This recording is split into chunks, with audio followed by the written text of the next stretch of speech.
Hey guys, तो ये soul land 2 का सेकंड पार्ट है। अगर आपने इसका फर्स्ट पार्ट नहीं देखा है तो लिंक इन डिस्क्रिप्शन जरूर से चेकआउट कर लेना। एपिसोड बहुत ही ज़्यादा इंटरेस्टिंग होने वाला है, एंड तक बने रहना क्योंकि आप लोग बहुत कुछ मिस कर दोगे अगर इसको नहीं देखा तो। इस एपिसोड की स्टार्टिंग भी उसी सीन को दिखाते हुए होती है जहाँ से हमारा लास्ट पार्ट एंड हुआ था। यहाँ पर हम देखते हैं स्टार द फॉरेस्ट में सीख नरेटर वॉइस आधी साथ ही कहना शुरू कर देती है, डुओ लुओ, तुमने अपना वादा तोड़ने का साहस कैसे दिखाया, जबकि तुमने बोला था कि 15,000 साल पुराने स्पेशल बीस्ट को अगर लायन दे देगा तो तुम एमरर बीस्ट को लौटा दोगे। उसकी आवाज़ काफ़ी ज़्यादा डरावनी थी। यह देखकर जो यहाँ पर तियानमिंग युवाओं की सोलसी में होता है वह भी बहुत ज़्यादा हैरान होते हुए इसे पहचान जाता है।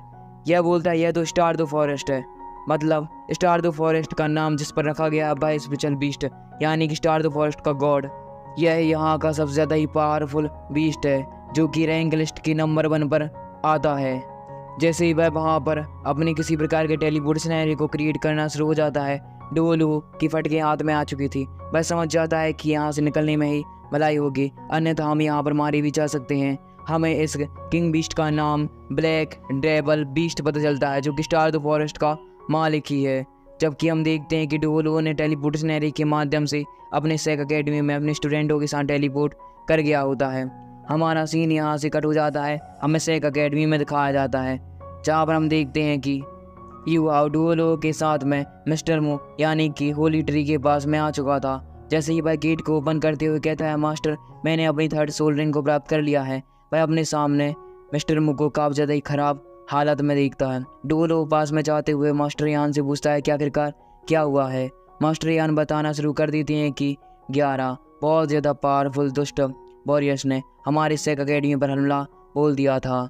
हम तो उससे फाइट करने की बिल्कुल भी कगार पर नहीं थे, जिसकी वजह से मिस्टर मून ने अपनी पावर को दिखाया। उन सभी को आधी को तो मार डाला पर आधे वहाँ से भाग गए। पर इस चक्कर में डुओ लुओ मास्टर मू ने अपनी पावर को बहुत ही ज़्यादा वेस्ट कर दिया है। अफसोस की बात यह है कि ये अपनी पावर को और ज़्यादा देर तक रिकवर नहीं कर पाएंगे, इसलिए इनकी हालत काफ़ी ज़्यादा ही नाजुक हो चुकी है। यह जानकर युवा को ही बहुत ज़्यादा बुरा लगता है। हमें एल्डर सू को दिखाया जाता है जो कि डुओ लुओ को साइड में ले जाते हुए बोलते हैं, डुओ लुओ अभी यही अच्छा होगा कि मिस्टर मू से तुम कुछ भी ना पूछो, क्योंकि वह काफ़ी ज़्यादा ही बड़े सदमे में आ चुके हैं। साथ ही साथ जो यहाँ पर फायर लेडी हैं वह भी कहीं पर चल रही हैं, उनकी डेमोनिक फायर उन पर हावी हो गई होगी और यह ना जाने क्यों मुझे और किसी का नहीं बल्कि सन एंड मून एम्पायर के वही मास्टर मिंग का काम लग रहा है। यह जानकर जो यहाँ पर डुओ लुओ होता है उसे बहुत ज़्यादा गुस्सा आना शुरू हो चुका था। जबकि जो एक लड़की होती है वह कहती है कि क्या हम अपने छात्रों यानी कि युवा और बैंगडोंग जो कि सन एंड मून एम्पायर का मास्टर मिंग यहाँ पर विनिमय यानी कि ट्रांसफ़र के लिए आया था, वह हमें करना भी चाहिए या फिर नहीं, क्योंकि वह तो अपनी खतरनाक सी 9th लेवल की कैनन को लेकर हमारे ऊपर ही निशाना साधे हुए था। उसने सारी हदों की सीमाएं पार कर दी हैं। जो यहाँ पर युवा होता है वह तुरंत ही मिस्टर मू के पास आता है और कहता है, मास्टर मैं जाने के लिए तैयार हूँ। युवाओं की ऐसी बातों को सुनकर मिस्टर मू कहते हैं, बहादुर बच्चे तुम काफ़ी ज़्यादा ही साहसी हो और मैं जानता हूँ कि तुम सेक अकेडमी के लिए एक दिन बहुत ही ज़्यादा बड़ा काम करोगे। इसलिए वह कहते हैं तुम्हें सन एंड मून एम्पायर जरूर से ही जाना होगा। वहाँ पर जाकर कंडीशन को देखो कि आखिरकार क्या वह हमारे लिए प्लान बना रहे हैं। और वह वहाँ पर एक प्रकार की मीटिंग को अरेंज करते हैं सारे के सारे सेक अकेडमी के एल्डर्स के साथ, जहाँ पर हमें मीटिंग में दिखाया जाता है कि एक लेडी मास्टर मू का दिया हुआ कार्ड को बाहर निकालते हुए बाकी सारे सेक अकेडमी के एल्डर को बुलाते हैं और कहना शुरू कर देती हैं कि मिस्टर मू ने हम सभी लोगों से बोला है कि हमें मैक्स और युवाओं को और भी ज़्यादा अच्छी तरीके से एनहेंस वे में कुछ ट्रेनिंग देनी होगी, क्योंकि अगर वहाँ पर वह जासूसी करते हुए पकड़ा भी चाहते हैं तो वह कम से कम अपने को छुड़ाकर सेक अकेडमी में वापस आ सकें, क्योंकि हम नहीं जानते कि आखिरकार सन एंड मून एम्पायर किस तरह की हमारे लिए प्लानिंग बना रहा है। साथ ही साथ एक और बात है कि युवा और बैंगडोंग को सन एंड मून एम्पायर की सोल गाइडेंस टेक्निक जो कि हमारे सेक अकेडमी की सोल गाइडेंस टेक्निक से 1000 गुना बेहतर है, उसकी भी थोड़ी बहुत जानकारी मिल जाएगी, जिससे कि ये हमारे स्टूडेंटों के लिए अच्छा हो सकता है। पर सबसे पहले हमें युवा और मैक्स को ट्रेनिंग करना देना चाहिए। हमें दिखाया जाता है युवा और जो मैक्स होते हैं वह दोनों की दोनों ही ट्रेनिंग करने के लिए मान जाते हैं और यह जिम्मेदारी और किसी ने नहीं बल्कि सेक अकेडमी के सोल गाइड वेपन डिपार्टमेंट के हेड ने ली होती है। भाई कहते हैं चाहे हम सफल हों या असफल, बट हम युवा और मैक्स को काफ़ी ज़्यादा ही कड़ी ट्रेनिंग देंगे। हमें युवाओं को दिखाया जाता है जो कि लगातार ही पढ़ता है, साथ ही साथ वह मास्टर फेंग से भी ट्रेनिंग लेते हैं, जबकि वो सबसे लगा रहे होते हैं अपने अकॉर्डिंग वेपन का निर्माण कर रहे थे। युवा तो तानसेट की दी हुई एक बुक को भी पढ़ता है और एक खतरनाक सी वेपन का निर्माण कई दिनों तक चलता रहता है। मैक्स और युवा लगातार ही अपनी स्टडी पर ध्यान देते हैं। युवा अपनी क्लास में आता है, मास्टर मुंह से अपनी बातों को कंसल्ट करता है और रातें ऐसी ही बीतती जाती हैं और युवा पूरी तरह से तैयार हो चुका था। हमें दिखाया जाता है कि युवा लगातार ही अब तो ऊपर इतना ज़्यादा ही बड़ा सा 10 किलो का पत्थर लेकर ही पुशअप्स लगा रहा था। खाना तो भाई ये ऐसा ठूस रहे होते हैं, लगता है सेक अकेडमी की कैंटीन पूरी तरह से ख़त्म हो जाएगी। युवा अपने सोल गाइड वेपन का यूज़ करते हुए खुद को और भी ज़्यादा एनहेंस करता हुआ जा रहा था हर एक स्किल में। हमें दिखाया जाता है जैसे जैसे दिन बीतते जाते हैं मिस्टर मू की हालत वैसी वैसे बढ़ती जाती है और यही बार बार हमें रिपीट होता हुआ दिखाया जाता है। इन द लास्ट केस मैं रिजल्ट बता देता हूँ कि इन सभी लोगों ने ही अपने अपने जो गैजेट्स हैं, साथ ही साथ वेपन्स, उनका निर्माण कर लिया है अपनी डिफेंस टेक्निक के अकॉर्डिंग। ट्रेनिंग में भी एनहेंसमेंट आ चुका है और इनकी बोलचाल की टेक्निक भी यानी कि कम्युनिकेशन स्किल भी बेहतर हो चुकी है। अब वह दिन आ जाता है जहाँ पर यह दोनों ही तैयार होते हैं कि आखिरकार वह जाकर सन एंड मून एम्पायर में सेक अकेडमी को रिप्रेजेंट कर सके। हमें दिखाया जाता है कि इनकी एक लास्ट फाइट होती है सेक अकेडमी के बहुत सारे मेजर छोटे मोटे स्टूडेंटों से, जहाँ पर दोनों के दोनों केवल अपनी सोल गाइड वेपन का यूज़ कर सकते थे। युवा को मार्स सोल यूज़ करने की परमिशन बिल्कुल भी नहीं थी, क्योंकि युवा उसका यूज़ यहाँ पर नहीं कर सकता। युवा अपने सोल गाइड वेपन की सहायता से वहाँ पर बनाए हुए अपने उन्हीं कैनन्स को बाहर निकाल लेता है जो कि तानसेट की टेक्निक के साथ में मर्ज हुई हैं और लगातार ही उन सभी स्टूडेंटों को हरा देता है। हमें युवाओं के सामने एक अपोनेंट को दिखाया जाता है जो कि अपनी पावर का यूज़ करते हुए कैनन की सहायता से युवा पर अटैक करता।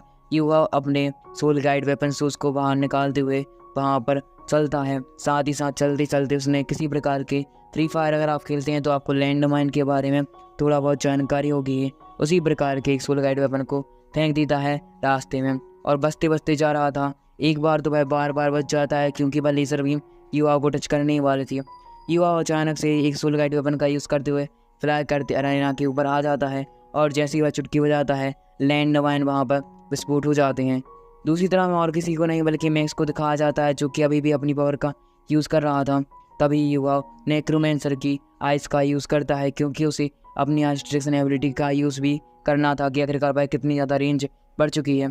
युवाओं को याद आता है कि नेक्रोमेंसर की सहायता से उसे एक थर्ड आई मिली थी, उसकी पावर भी है ना, तो थर्ड आई की पावर का जैसे ही वह यूज़ करता है तो वहाँ पर मौजूद अरेना में बाकी सारे स्टूडेंटों की अचानक से जो स्पेशल पावर है वह कम होना शुरू हो जाती है। उनके ऊपर 1000 ऑफ किलोग्राम्स का एक स्पेशल वेट आ चुका था। तभी हम मैक्स को देखते हैं जो कि अपने सोल गाइड वेपन का यूज़ करते हुए हवा में उड़ता है। यह देखकर बाकी सारे बचे हुए मेजर स्टूडेंट उस पर कैनन की हमला करना शुरू कर देते हैं। युवा भी ऊपर से अपने टीम पार्टनर मैक्स को बचाने के लिए कैनन से हमला करता है और युवा का अटैक वाकई में बहुत ज़्यादा पावरफुल था। युवा यहाँ पर केवल ट्रेनिंग ही कर रहा है जिसकी वजह से बाकी सारे सन एंड मून एम्पायर के वॉरियर्स को तो कुचल सकता है पर सेक अकेडमी के वॉरियर्स को थोड़ी ना कुचलेगा ना। तो इसी प्रकार का एक वर्चुअल वर्ल्ड था जो कि एक गेम टाइप का ही है।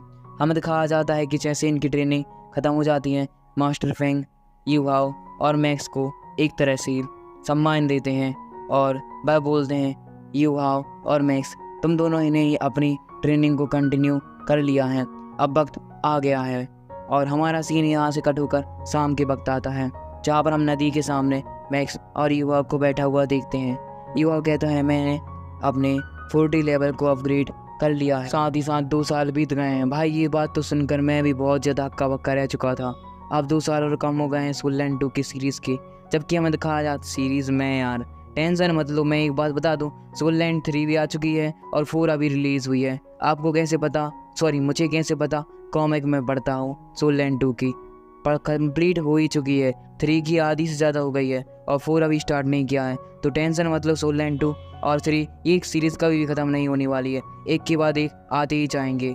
तब कि हमें दिखाया जाता है युवा जो कि कहता है कि मैंने 5th लेवल के सोल गाइड मास्टर के रूम में ज्वाइन किया था और अब तो मैं और भी ज़्यादा एनहेंस वे में अपग्रेड कर चुका हूँ। पीछे हम देखते हैं बैंगडोंग को जो कि 44 लेवल पर पहुंच चुकी थी। जबकि जो जाओ जाओ होती है भाई भी और भी ज़्यादा ब्यूटीफुल लग रही है भाई। जाओ जाओ भाई एक तरफ से मैं उसे देखकर और ज़्यादा हैरान हो चुका, जबकि ब्रदर भी कियान जी और जो यहाँ पर बाकी सारे जो कियान होता है भाई भी आ चुके हुए होते हैं। भाई भी उन सभी लोगों को कॉन्ग्रेचुलेट करते हैं क्योंकि 2 साल में इन्होंने बहुत ज़्यादा तरक्की कर ली है। हमें होली पास में दिखाया जाता है जहाँ पर मिस्टर मू अचानक से वहाँ पर अपनी लाइट को निकालते हैं। तभी नदी के ऊपर मास्टर यान आते साथ ही कहना शुरू कर देते हैं कि मिस्टर मू ने तुम सभी लोगों को बुलाया है। अब ये काम क्या है? चलो मुझे लगता है कि जो मिस्टर मू है ना वो गया। ये मेरा अनुमान है, कन्फर्म नहीं है, नहीं तो आप कमेंट में बताएं लगा नेक्स्ट एपिसोड में आ गया। बट ये मेरा अनुमान में भी हो सकता है। Thank you for watching and मिलते हैं नेक्स्ट वीडियो में।